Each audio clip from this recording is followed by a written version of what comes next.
talk about last year's campaign. You guys had a strong, reliable car, but struggled a bit with the pace to keep up with the very efficient Audis. What's different? What have you guys got planned that's different for this season? Well, let's go back to last year. Last year, you must remember, these cars was the T1 Pluses, and within the last 2 months before we went to Dakar, we changed them to Evolution. We call them the T1 Evolutions, which means that we upgraded the car, wider car, a little bit of changes on a few things, and then went to Dakar. Not to say we were caught on our back foot, we tested it, but it still needed a little bit of tweaking, as we say. The results weren't too bad. I mean, if you look at Lucas Moraes, he was running second overall 2 days from the end, and broke a damper, and that was the end of his Dakar. So with the Toyotas, we finished second, third. I'm talking in general Toyotas, the vehicles. We were, I think, second and third on the podium. So it was actually good.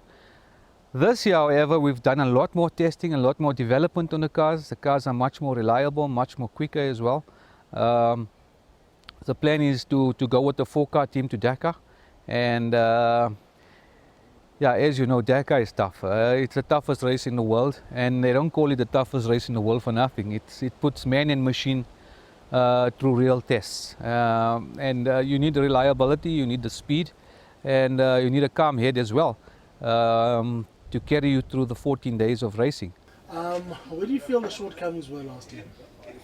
Well, I mean, there's in terms of the car, there's not there's not a huge difference. Obviously, with this being a Dakar race car, we always try to refine and to improve.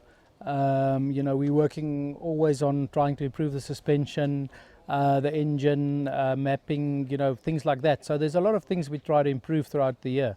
And in this game, technology doesn't stand still, so there's always new things that helps you make the car a little bit faster, and it's a continuous process, so we're working hard this year. Again, the competition also never sits still. They also also try to improve their cars, so we're just focusing on our job and trying to do the best that we can with the Hilux. Seems like there'll be a bigger group up front this year. Audi not being there, but still some very competent drivers.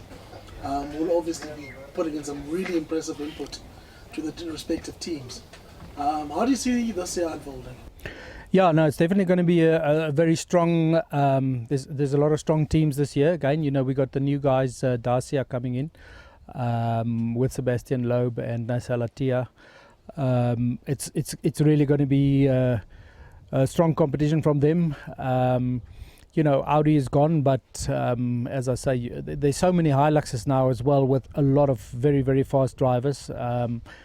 So that's also going to be part of the competition. And then the Dakar, you've always got to respect the race. You never know what can happen. The race itself is so long, and you've got to be focused for 2 weeks to to get to the end in a good position. So you need a little bit of luck on your side, but I feel we have a good chance.